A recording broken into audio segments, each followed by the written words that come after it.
everyone, welcome to TNPSC Tamil களஞ்சியம் channel. இன்னைக்கு நம்ம எதை பார்க்க போறோம்னா 6th term 2ல வரக்கூடிய இலக்கண பகுதியை தான் பார்க்க போறோம். அதுல இயல் 1ல வரக்கூடிய இன எழுத்துக்கள் அதுதான். இப்போ நமக்கு கிளாஸ்ல நம்ம கூட நிறைய பேர் படிப்பாங்க. ஆனா எல்லார் கூடயும் நம்ம ஃப்ரெண்டா இருப்போமா அப்படின்னு கேட்டா கிடையாது. ஒரு சில பேர் கூட தான் மட்டும்தான் ரொம்ப பெஸ்ட் ஃப்ரெண்ட்ஸா இருப்போம். ஏன்னா அவங்களுக்கும் நம்மளுக்கும் ஏதாவது ஒரு கேரக்டர் ஒத்து போகலாம், இல்லை இன்ட்ரெஸ்ட் அவங்களுக்கும் நம்மளுக்கும் ஏதாவது ஒரே மாதிரி இன்ட்ரெஸ்ட் இருக்கலாம். அதனாலதான் அவங்க கூட மட்டும் நம்ம சில பேர் கூட மட்டும் தான் பெஸ்ட் ஃப்ரெண்ட்ஸா இருப்போம். அதே மாதிரிதான் இந்த எழுத்துக்கள்லயும் எல்லா எழுத்துக்களும் ஒத்து போகுமான்னு கேட்டா கிடையாது. சில எழுத்துக்கள் மட்டும்தான் ஒன்னோட ஒண்ணு ஃப்ரெண்ட்ஸா இருக்கும். அப்படி ஃப்ரெண்ட்ஸா இருக்கிறது ஏன்னு சொல்லி கேட்டா அது எப்படி அந்த மாதிரி ஃப்ரெண்ட்ஸா இருக்கக்கூடிய எழுத்துக்களை தான் இன எழுத்துக்கள் அப்படின்னு சொல்லி சொல்றோம். அதாவது இலக்கணப்படி சொல்லணும்னா அந்த எழுத்துக்கள் ஒழிக்கக்கூடிய முயற்சியிலையோ இல்ல அது எந்த இடத்துல பிறக்குதோ அதை வைத்து அதுகளுக்குள்ள ஒரு ஒற்றுமை இருக்கும். அந்த ஒற்றுமையினால இணையக்கூடிய எழுத்துக்களுக்கு தான் இன எழுத்துக்கள், ஒரே இனம் அப்படின்னு சொல்லிட்டு அர்த்தம். இப்போ மெய் எழுத்துக்கள் பார்த்துக்கிட்டோம்னா அதை மெல்லினம், வல்லினம், இடையினம்னு 3 வகையா பிரிக்கலாம் இல்லையா? இந்த மெல்லின மெய் எழுத்துக்களுக்கெல்லாம் வல்லின எழுத்துக்கள் தான் இன எழுத்துக்கள். மெல்லின மெய் எழுத்துக்கள் 6க்கும் இந்த வல்லின எழுத்துக்கள் தான் இன எழுத்துக்கள். அதாவது இப்போ இங்கு, இஞ்சு, இன்னு, இந்து, இம்மு, இன்னு, இதுக்கு இங்குடைய இன எழுத்து வல்லின எழுத்து இக்கு, இல்ல அந்த கா வரிசையில எது வந்தாலும் ஓகேதான். இஞ்சுக்கு இச்சு, இன்னுக்கு இட்டு, இந்துக்கு இத்து, இம்முக்கு இப்பு, இன்னுக்கு இரு. சோ இதுதான் இன எழுத்துக்கள். மெல்லின எழுத்துக்களுக்கு வல்லின எழுத்துக்கள் தான் இன எழுத்துக்கள். இப்ப பாருங்களேன், இப்போ திங்கள் அப்படின்னு தான் வரும்.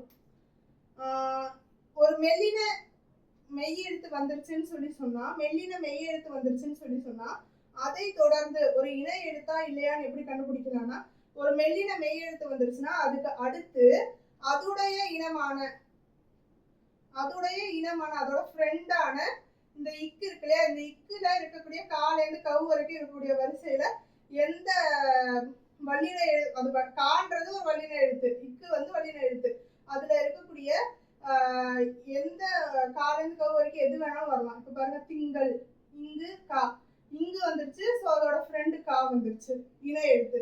ஸோ இங்கோட இன எழுத்து கா, திங்கள். அதே மாதிரிதான் மஞ்சள், இஞ்சுனா அதை தொடர்ந்து சா வரும். ஸோ கண்டம், இது இன்னு ஒரு மெல்லின எழுத்து, அதை தொடர்ந்து டான்ற ஒரு வல்லின எழுத்து வரும். அதோடைய இனமான வல்லின எழுத்து தான் வரும். இந்துக்கு இத்து, தந்தம், இம்முக்கு இப்பு, அம்பு. ஸோ இம்முன்னு வந்துருச்சுன்னு சொல்லி சொன்ன உடனே அதை தொடர்ந்து இப்பு, அதாவது பா வரிசையில வரக்கூடிய ஒரு வல்லின, பான்றதே இப்புன்றதே ஒரு வல்லின எழுத்து தான். அதுல பூ வந்திருக்கு, அம்பு. கன்று இதே மாதிரி தான். ஸோ இந்த மாதிரி ஒரு இது கொடுத்தாதான் இது இன எழுத்துக்கள். இப்ப நம்ம கிட்ட ஒரு தொடர், நம்ம கிட்ட எக்ஸாம்ல எப்படி கொஸ்டின் கேட்பாங்கன்னு சொல்லி சொன்னா, பட்டம், கண்ணாடி அப்படின்னு கொடுக்குறாங்கன்னு வச்சுக்கோங்களேன். கூடவே இந்த கண்டம், தந்தம், அம்பு இதை கொடுத்துருக்காங்க அப்படின்னா இதுல இன எழுத்துக்கள் இல்லாதவை எவைன்னு கேட்பாங்க. இதெல்லாம் இன எழுத்துக்கள் கிடையாது. இட்டுக்கு அப்புறம் டா வந்திருக்கு, இன்னுக்கு அப்புறம் நா வந்திருக்கு, இதெல்லாம் இன எழுத்துக்கள் கிடையாது. இந்த பண்டம் இப்படி வந்துச்சுன்னு வச்சுக்கோங்க, இது இன எழுத்து. ஏன்னா இன்னுக்கு அப்புறம் அதோடைய இன எழுத்தான ஒரு வல்லின எழுத்து வந்திருக்கு. ஸோ இது இன எழுத்துக்கள். இந்த பட்டம், கண்ணாடிலாம் இன எழுத்துக்கள் இல்லை. ஸோ எக்ஸாம்ல இப்படிதான் நம்மளுக்கு கொடுத்து கொஸ்டின் கேட்பாங்க. பொருந்தாதவை எவை, find the odd one out அப்படின்ற மாதிரி. இடையினம், மெய் எழுத்துக்கள்ல அடுத்து வரக்கூடிய இடையினத்துக்கு இன எழுத்துக்கள்லாம் இல்லை. ஏன்னா இது மொத்தமாவே ஒரே இனம் தான்.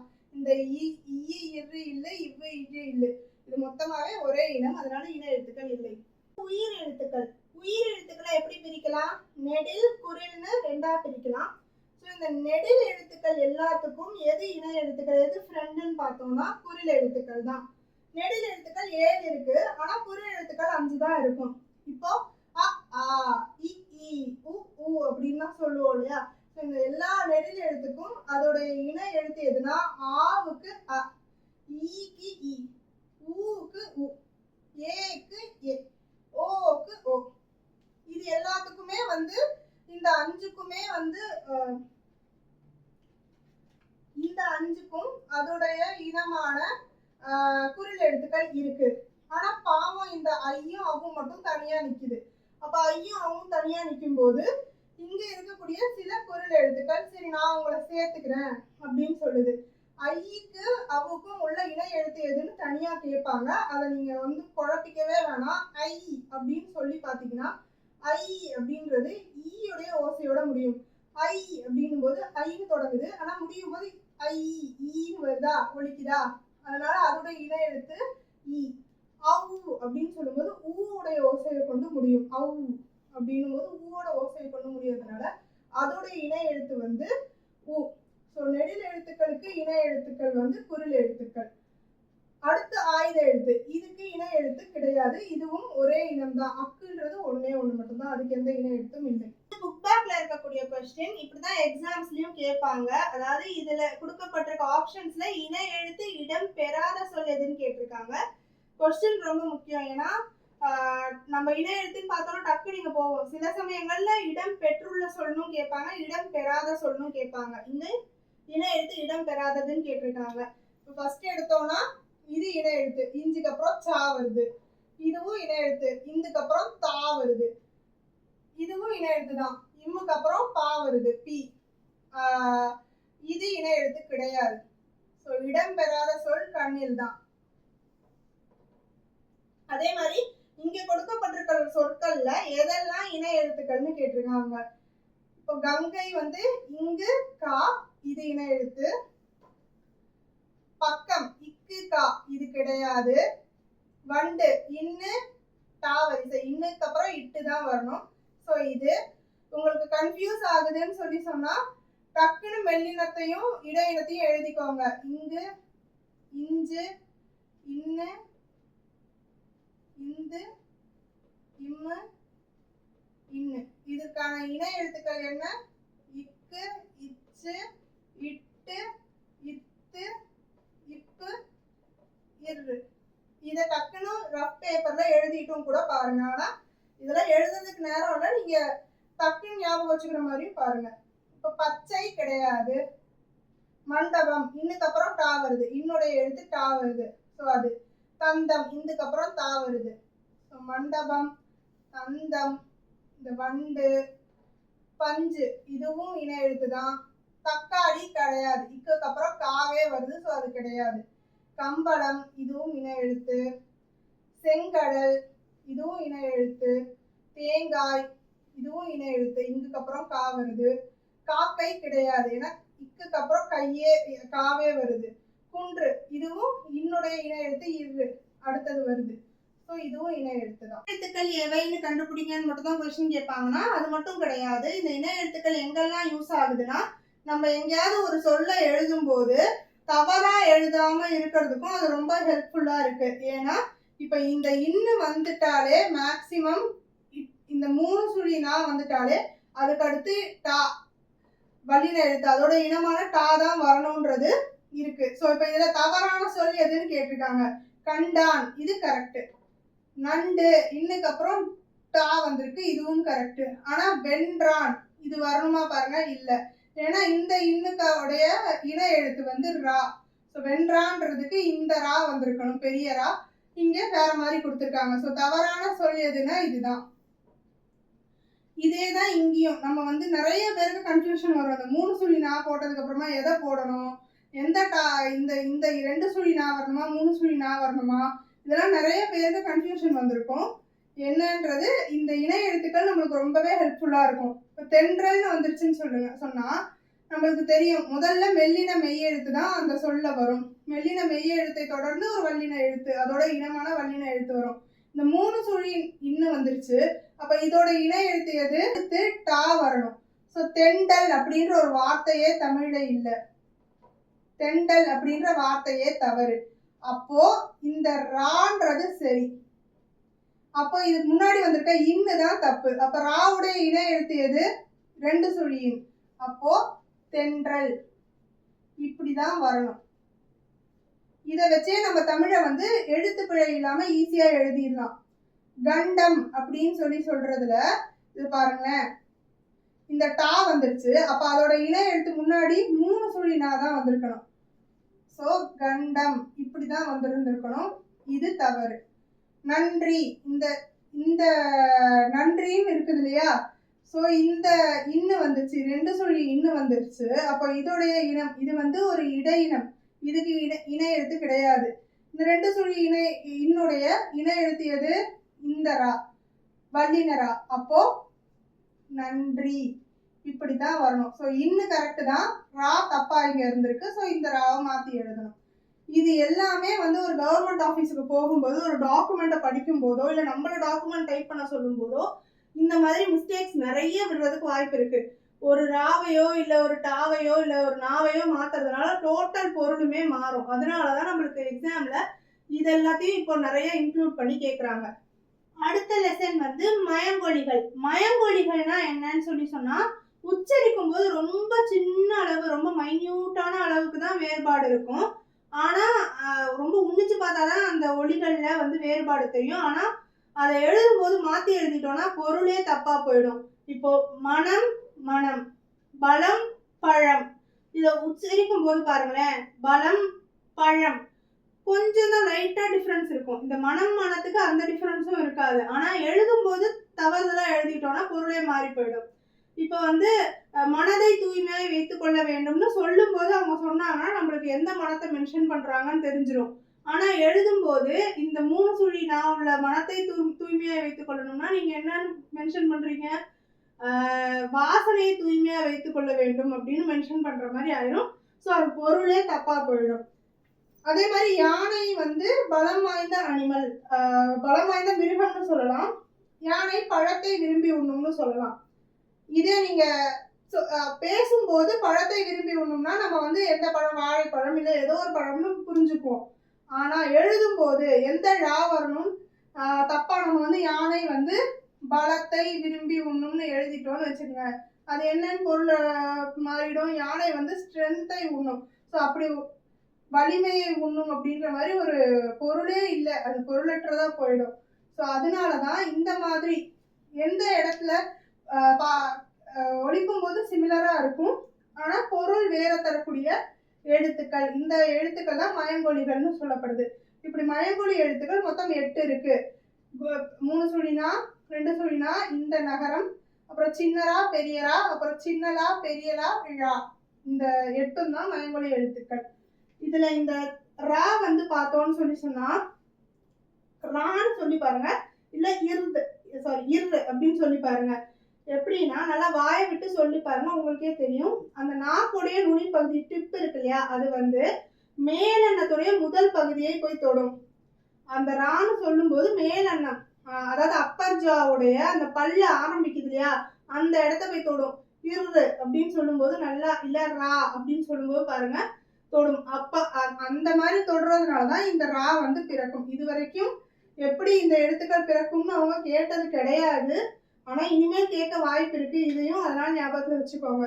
இந்த ராவுக்கு இன்னொரு பேர் என்ன சொல்றாங்கன்னா, நம்ம வந்து சின்னரா பெரியரான்னு ஸ்கூல்ல படிச்சிருக்கோம். ஆனா அவங்க என்ன பேர் இப்ப கொடுக்குறாங்கன்னா, இது இடையினத்துல வரக்கூடிய ரா, எரள வழல அந்த ரா இல்லையா, அதனால இதுக்கு இடையின ரகரம்னு பேர் வச்சிருக்காங்க. இப்போ இந்த பெரிய ரா, இந்த ரா வந்து ரா அப்படின்னு நல்லாவே சொல்லி பாருங்க. ரா நல்லா வலிமையா ஒழிக்கணும். இந்த நாவுடைய நுனி பகுதி மேல் அன்னத்தோட, அதே அப்பர் ஜாவுடைய மைய பகுதியை போய் நல்லா தொடாது, லைட்டா போய் உரசிட்டு வரும்.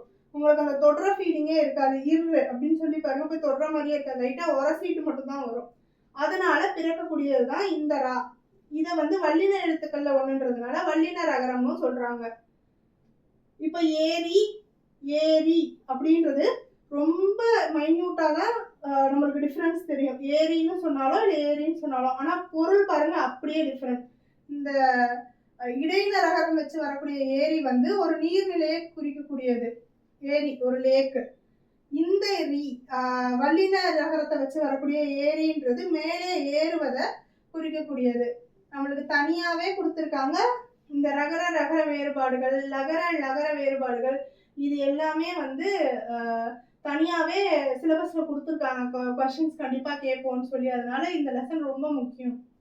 நகர நகர வேறுபாடுகள். இந்த 3 சுழி நான் வந்து நா இன் கண்டம்னு சொல்லி பாருங்க. கண்டம்னு சொல்றோம். இப்ப கண்டம் அப்படின்னு சொல்றதுல இந்த இன்னு போய் ஒழிக்கும் போது மட்டும் நல்லா கவனிச்சு பாருங்க. நாவுடைய நுனி பகுதி இருக்கு இல்லையா, அந்த மேல்வாய் அன்னத்துடைய நடுப்பகுதியை போய் நல்லாவே தொடும்.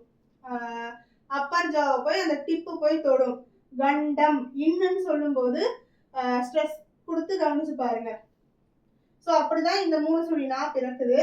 இது வந்து இந்த மாதிரி டாவுக்கு டாதான இதோட இணை எடுத்து டாவை எடுத்து வர்றதுனால தன்னகரம்னு இதுக்கு பேரு. அடுத்து 2 சுழினா. இப்ப கன்று கன்றுன்னு சொல்லி பாருங்க. அதே நாவுடைய நுனிப்பகுதி அந்த நடுப்பகுதி மேல்வாய் அன்னத்துடைய ஜாவுடைய நடுப்பகுதியை போய் தொடாம கொஞ்சம் ஃப்ரண்ட்ல முன்பகுதியை வந்து தொடும். கன்று அப்படின்னு சொல்லும் போது அந்த இன்னுன்ற இடத்துல. அதே மாதிரி இந்த இன்னு 2 சுழி இன்னுக்கு ராதான் வந்து இணை எழுத்து இல்லையா, அதனால இந்த 2 சுழி நாவை ரன்னகரம்னு சொல்றாங்க. இந்த நா வந்து தந்தம் அப்படின்னு சொல்லி பாருங்க. தந்தம் இல்ல நான் அப்படின்னு சொல்லி பார்த்தா கூட தந்தான் அந்த மாதிரிலாம் சொல்லி பார்த்தோம்னா இந்த இந்து வந்து நாவுடைய நுனி வந்து மேல்வாய் பல்லு முடிஞ்சிருது இல்லையா, நம்மளுடைய பல்லு அந்த இடத்த போய் தொடும். பல்லு முடிகிற இடத்த போய் இந்த நான் சொல்லும்போது தொடும். நான் ஸோ ஒவ்வொரு எழுத்துக்கும் வெவ்வேறு பிறக்கும் இடங்கள் இருக்கு. ஆனா ஒலிக்கிறது சிமிலரா தான் ஒலிக்குது. இதோட இணை எழுத்து தா, இதை எடுத்து தா தானே வருது, அதனால இதுக்கு பேர் வந்து தன்னகரம். இப்போ இது பானம் பானம் அப்படின்னு சொல்லும்போது ரெண்டும் கிட்டத்தட்ட ஒரே மாதிரி தான் கேட்கும். ஆனா பொருள் டிஃபரன்ஸ் இருக்கு. இந்த தன்னகரம் 3 சுழி நாவை போட்டா அதுக்கு அர்த்தம் பொருள் வந்து வெடி. அதுவே ரன்னகரம் 2 சுழி நாவை போடும்போது அது வந்து ஆகாயம். பனி பனி இது நிறைய பேருக்கு கன்ஃபியூஸ் ஆகக்கூடியது. இந்த 3 சுழி நா வரும்போது தன்னகரம் வரும்போது அது வந்து வேலையை குறிக்குது, ஒர்க். இந்த பனி இருக்கு இல்லையா 2 சுழி நா ரன்னகரம், இது வந்து குளுமை, இந்த ஸ்னோவை குறிக்குது. இது வந்து லகர ரகர வேறுபாடுகள். நிறைய பேருக்கு இந்த உச்சரிப்புலயே பிரச்சனை இருக்கும். இப்போ இந்த சின்னலா பெரியலா நம்ம இதை சொல்லுவோம். ஸோ இந்த சின்னலாவை வந்து எப்படி ஒலிக்குது அப்படின்னு சொன்னா நாவுடைய இரு பக்கமும், நாவுடைய நுனி கிடையாது, நாவுடைய இரு பக்கமும் அந்த மேல்வாய் பல்லு இருக்கு இல்லையா, பல்லு ஸ்டார்ட் ஆகுற அந்த இடம் அதை போய் தொடுறதுனால இல் இல் அப்படின்னு சொல்லி பாருங்க. அதை போய் தொடுறதுனாலதான் இந்த லகரம் வந்து பிறக்குது. இது பாக்குறதுக்கு வா மாதிரி இருக்கு. இந்த வாவை வந்து இப்படி நேரா கோடு போட்டா வா, அதை கொஞ்சம் இப்படி வளைச்சு விட்டா லாவா மாதிரி இருக்கு இல்லையா, பார்க்க வா மாதிரி இருக்கிறதுனால இதுக்கு பேர் வந்து வகர லகரம். இப்ப இந்த பெரிய லா, இந்த இது வந்து இந்த வீட்டுல இருக்கக்கூடிய பள்ளி இதெல்லாம் சொல்லுவோம் இல்லையா, இந்த பள்ளி லிசர்ட் அந்த இது. இப்ப இந்த லா வந்து எதுக்கு யூஸ் பண்ணுவோம்னா பள்ளி ஸ்கூல் இதுக்கு யூஸ் பண்ணுவோம். இந்த பள்ளி சொல்லும் போது இந்த நாவுடைய அந்த இரு பக்கமும் நுனி கிடையாது, நாவுடைய இரு பக்கமும் மேல்வாய் அன்னத்தோட நடுப்பகுதியை போய் தொடும். நல்லாவே உச்சரிச்சு பாருங்க. பள்ளி அப்படின்னு சொல்லும்போது இது வந்து மேல்வாயை போய் தொடும். இதை சொல்லும் போது அடிப்பகுதியை தொடணும். அந்த மாதிரிதான் உச்சரிக்கணும். பள்ளி பள்ளியை பார்த்தேன்னு சொல்லணும். இது வந்து பள்ளிக்கு சென்றேன்னு சொல்லணும். ஸோ அந்த மாதிரிதான் உச்சரிப்பு டிஃபரன்ஸ். இது வந்து பாக்குறதுக்கு இந்த நா மாதிரி இது சுழிச்சு விட்டா நான், சுழிக்காம இப்படி ஒரு கோடோட முடிச்சுக்கிட்டோம்னா லா இருக்கிறதுனால லா மாதிரி இருக்கிறதுனால இதுக்கு வந்து நகர லகரம்னு பேரு. இது வந்து ரா. இது நிறைய பேருக்கு ப்ராப்ளம் வரும். இந்த பழம் வாழைப்பழம்ன்றது நிறைய பேருக்கு கொஞ்சம் கஷ்டமா இருக்கும். ஏன்னா இது வந்து தமிழ்ல மட்டுமே இருக்கக்கூடிய சிறப்பான ஒரு லகரம், அதனாலதான் இதுக்கு வந்து சிறப்பு லகரம்னு பேரே இருக்கு. ஸோ இந்த ரா சவுண்ட் வந்து எப்படி பிறக்கும்னு சொல்லி சொன்னா நாவுடைய நுனி வந்து அப்படியே நல்லா உள்ள வளைஞ்சு அந்த ஃபுல் அப்பர் ஜாவையும் அப்படியே வருடும்.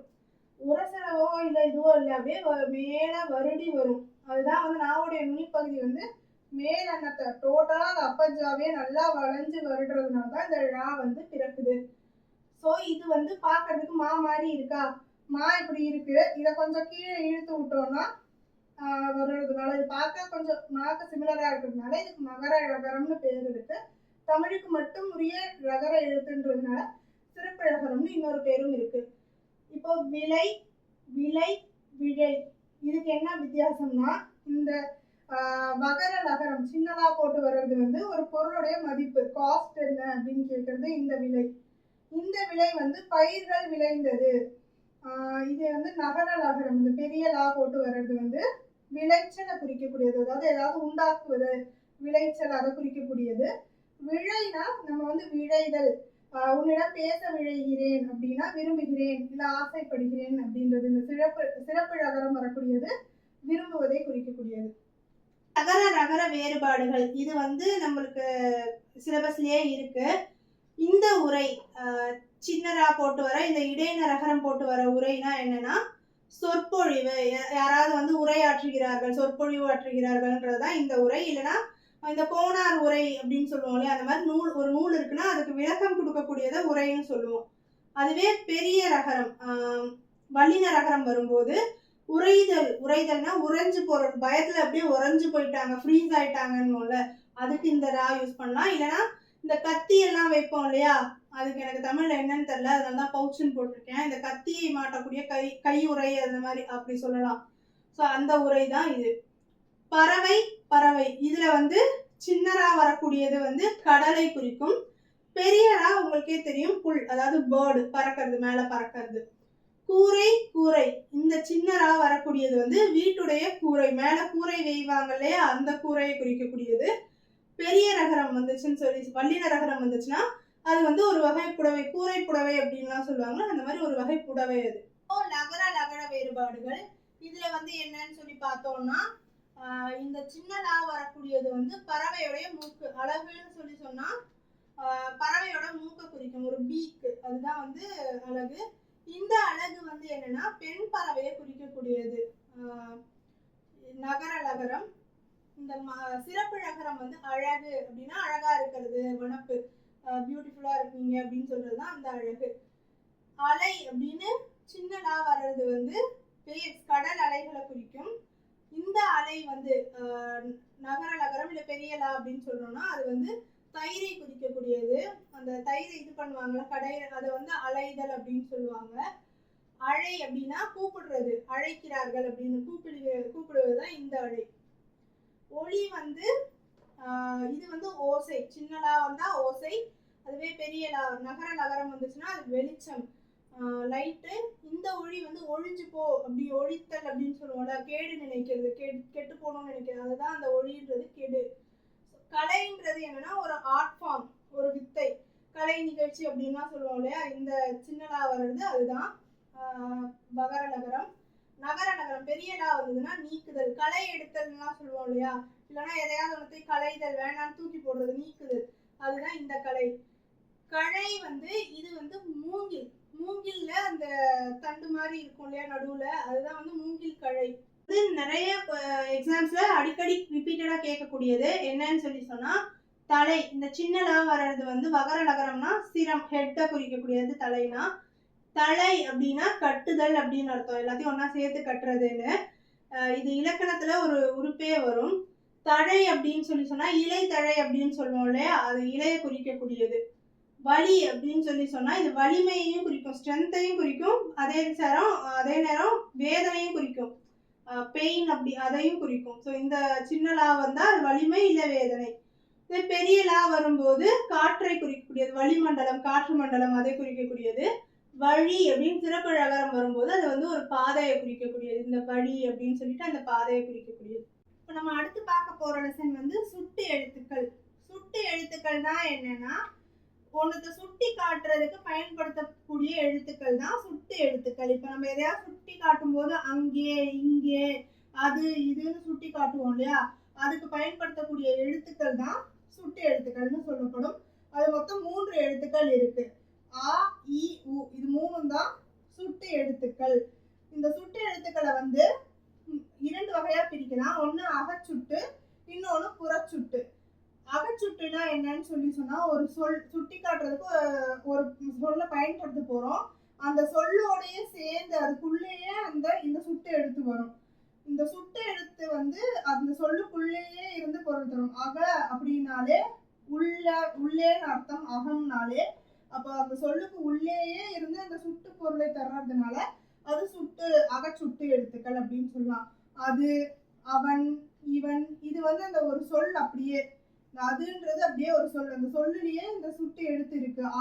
அது அப்படின்றது வந்து இந்த சொல்லுக்குள்ளேயே இருந்து சொல்லுது. இன்னும் உங்களுக்கு சிம்பிளா புரிய வைக்கணும்னா, இப்ப அதுன்றது ஒரு சொல், இதுல இந்த சுட்டு எழுத்தானா ஆவை நீக்கிட்டோம்னா இந்த பேலன்ஸ் இருக்க தூ வந்து ஒரு பொருளையும் தராது. அப்ப இந்த தான் வந்து அந்த சொல்லோட இணைந்து அது அங்க அந்த பொருள் இல்ல அங்கே அப்படின்னு சொல்ல போறோம்னா, இந்த ஆன்றத அங்கேன்றது அந்த இடத்துல அப்படின்றத நம்மளுக்கு காட்டுது. இந்த ஆவை தூக்கிட்டோம்னா இங்கே, இங்கு, கே, இது வந்து எந்த பொருளும் தராது. இதேதான் இங்கேயும். ஆவை எடுத்துட்டோம்னா வன்னுக்கு ஒரு பொருளும் இல்லை. அப்ப இந்த ஆன்றது இதோட சேர்ந்து அவன் அப்படின்ற பொருளை தருது. அதனால இதுக்கு அகச்சுட்டுன்னு பேரு. புறச்சுட்டுனா ஒரு சொல் இருக்கு, அந்த சொல்ல சுட்டி காட்ட போறோம். ஆனா அந்த சொல்லுக்கு வெளியில இருந்து, புறம்னாலே வெளியிலேன்னு அர்த்தம். அப்போ சொல்லுடைய வெளியில நின்று அந்த சுட்டு பொருளை தருதுன்னா அது வந்து புறச்சுட்டு. பாருங்க, அம்மலை, அங்க இருக்கக்கூடிய ஒரு மலை, இவ்வீடு, இங்க இருக்கக்கூடிய ஒரு வீடு அப்படின்னு சொல்றதுதான் வந்து இந்த அம்மலை, இவ்வீடு, அப்புத்தகம்லாம். இப்போ இந்த புறச்சுட்டுல என்னன்னா, இந்த சுட்டு எழுத்துக்கள் ஆ, இ இதெல்லாத்தையும் தூக்கிட்டோம்னா பேலன்ஸ் மலை இருக்கும். மலைன்னு சொன்னாலே நம்மளுக்கு தானா ஒரு பொருள் கிடைக்கும். ஆனா அந்த மலையை குறிப்பிட்டு சொல்லணும்ன்றதுக்காக இந்த ஆ வருது, அம்மலை அப்படின்னு சொல்லிட்டு. அதே மாதிரி இவ்வுன்றது வந்து இது சும்மா போட முடியாது இல்லையா, அதனால இந்த ஒற்றை எழுத்து இங்க வந்து வல்லின மிகுந்து வர்றது, அதை விட்டுறணும். ஸோ இப்போ இந்த ஈய தூக்கிட்டோம், வீடுன்றது ஒரு பொருள் தரும். ஆவை தூக்கிட்டோம்னா புத்தகம்ன்றது பொருள் தரும். ஆனா சுட்டி காட்டுறதுக்கு இந்த வீடு தான் அப்படின்னு சுட்டி காட்டுறதுக்கு இந்த ஈயை பயன்படுத்துறோம். அந்த புத்தகம் தான் சுட்டி காட்ட இந்த ஆவை பயன்படுத்துறதுனால சொல்லுக்கு வெளியே நின்று சுட்டு பொருளை தர்றதுனால இது புறச்சுட்டு. இந்த உவன், உது இது எல்லாமே வந்து ஊ வச்சு வரக்கூடிய சுட்டு எழுத்துக்கள். இது வந்து செய்யுள்கள்ல அந்த காலத்துல யூஸ் பண்ணாங்க, ஆனா இப்ப வழக்கத்துல இது இல்லை. அடுத்த வகை என்னன்னா அண்மை சுட்டு, சேய்மை சுட்டு. இந்த அண்மை சுட்டுனா என்னன்னா, அண்மை அப்படின்னா பக்கத்துல அருகில இருக்கக்கூடியது அப்படின்னு பொருள். இது வந்து ஒரு எதிர்ச்சொல்லா கூட இருக்கலாம். அண்மைனா அருகில், சேய்மைனா தொலைவில்னு அர்த்தம். இந்த அண்மை சுட்டுன்றது அருகில இருக்கிறதெல்லாம் சுட்டி காட்டுறதுக்கு. நம்ம பக்கத்துல இருக்கும்போது இவர் அப்படின்னு சொல்லி சுட்டி காட்டுவோம். இவ்வீடு, இது எல்லாத்தையும். ஸோ அருகில இருக்கிறதெல்லாம் சுட்டி காட்டுறதுக்கு நம்ம வந்து ஈன்ற இந்த சுட்டு எழுத்தை தான் பயன்படுத்துறோம். அது வந்து அகச்சுட்டா, இதுன்னு அகச்சுட்டா இருந்தாலும் சரி, இல்லை இவ்வீடு மாதிரி புறச்சுட்டா இருந்தாலும் சரி, அருகில இருக்கிறத சுட்டி காட்டுறதுக்கு அண்மை சுட்டு வந்து ஈ எழுத்தை வச்சுதான் யூஸ் பண்றோம். சேய்மை சுட்டு தொலைவுல இருக்கிறத சுட்டி காட்டுறதுக்கு அந்த அம்மரம், அது, அவன், அப்பையன் அப்படின்னு சொல்லி ரொம்ப தொலைவுல இருக்கிறத சுட்டி காட்டுறதுக்கு ஆன்ற சுட்டு எழுத்தை பயன்படுத்துறோம். அவன், அம்மரம், அது இதெல்லாமே வந்து தொலைவுல இருக்கிறத சுட்டி காட்டுறது. இதுல சுட்டு திரிபு அப்படின்னு ஒரு வகை இருக்கு. சுட்டு திரிபுனா என்னன்னா, இந்த ஆ, இ, ஊ தான் சுட்டு எழுத்துக்கள்னு பார்த்தோம். இது வரைக்குமே வந்து இந்த ஆ, இ, ஊ தான் அப்படியே ஒண்ணு சொல்லுக்குள்ள இருந்து பொருள் தருது, இல்ல சொல்லுக்கு வெளியில இருந்து பொருள் தருது. தூரத்துல இருக்கிறதையும் மென்ஷன் பண்ணுது, அருகில இருக்கிறதையும் காட்டுது. இந்த சுட்டு திரிபுனா என்னன்னா, ஆ, இ, ஊ வந்து கொஞ்சம் மாற்றம் பெற்று திரிந்து அந்த, இந்த அப்படின்னு வருது. இந்த ஆவுக்கும் ஈக்கும் என்ன பொருளோ அதை இந்த அந்தவும் இந்தவும் வழங்கும். அருகில இருக்கிறத வந்து சுட்டி காட்டுறதுக்கு இந்த அப்படின்னு பயன்படுத்துவோம். இந்த ஆறு, இல்ல இந்த வீடு பக்கத்துல இருக்கிறதுன்னு. அந்தன்றத வந்து சேய்மை சுட்டு மாதிரி தான். ஆ மட்டும் பயன்படுத்தாம அந்த அப்படின்னு சொல்றோம்.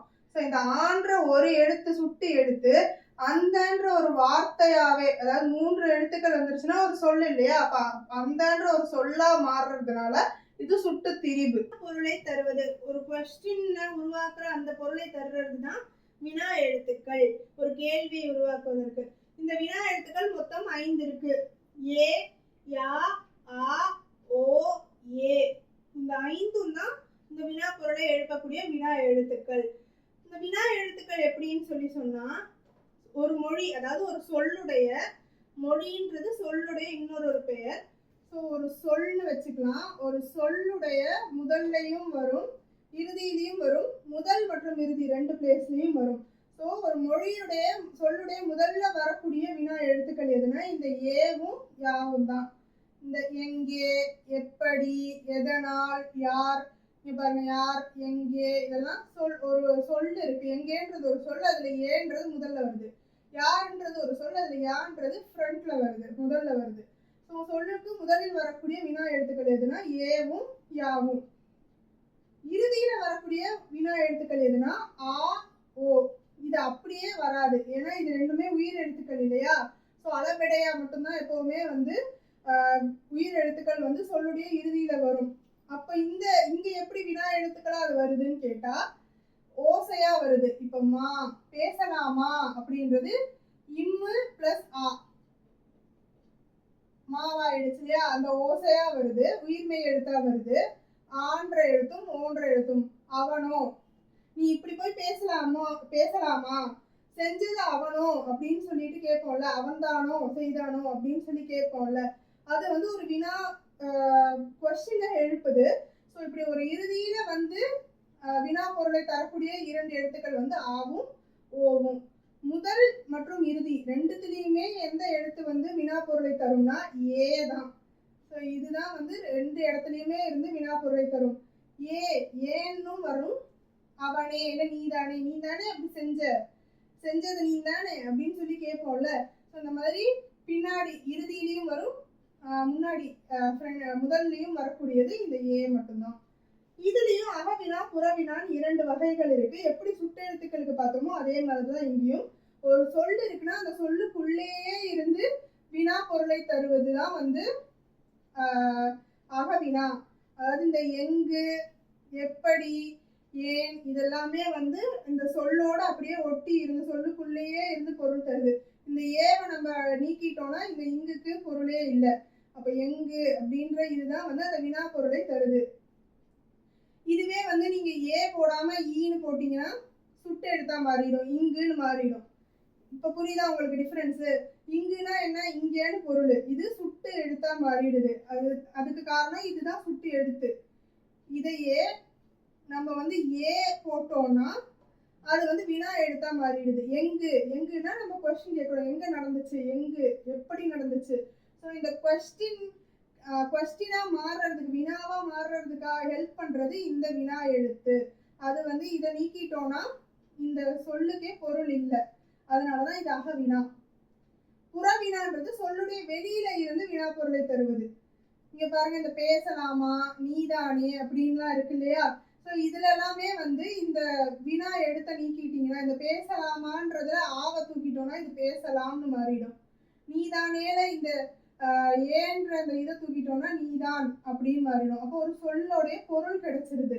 இப்படி பொருள் கிடைச்சிருது. அந்த பேசலாம் நீதான்றது ஒரு சொல், இதுவே பேசலாமா அந்த ஆ, அதே மாதிரி நீதானே அப்படின்னு சொல்லிட்டு ஏ, இது இறுதியில வந்து அந்த வினா எழுத்து இறுதியில வந்துச்சுன்னா அது புறவினா, சொல்லுடைய வெளியில இருந்து வினா பொருளை தந்துச்சுன்னா. 6th டேர்ம் 2 இலக்கணம் பார்ட் 1 வீடியோ இதுக்கு முன்னாடி நீங்கள் பார்க்கலன்னா அதை நான் கமெண்ட்டில் ஃபஸ்ட் கமெண்ட்டாக பின் பண்ணுறேன், அதை பார்த்துக்கோங்க. இந்த வீடியோ உங்களுக்கு பிடிச்சிருந்ததுன்னா லைக் பண்ணுங்கள், ஏதாவது டவுட் இருந்ததுன்னா கமெண்ட் பண்ணுங்கள், யூஸ்ஃபுல்லாக இருக்குன்னு நினச்சிங்கன்னா ஷேர் பண்ணுங்கள். இதே மாதிரி நிறைய டிஎன்பிஎஸ்சி ரிலேட்டட் வீடியோ வர்றதுக்கு சேனலை மறக்காமல் சப்ஸ்கிரைப் பண்ணிட்டு பாருங்கள். தேங்க்யூ.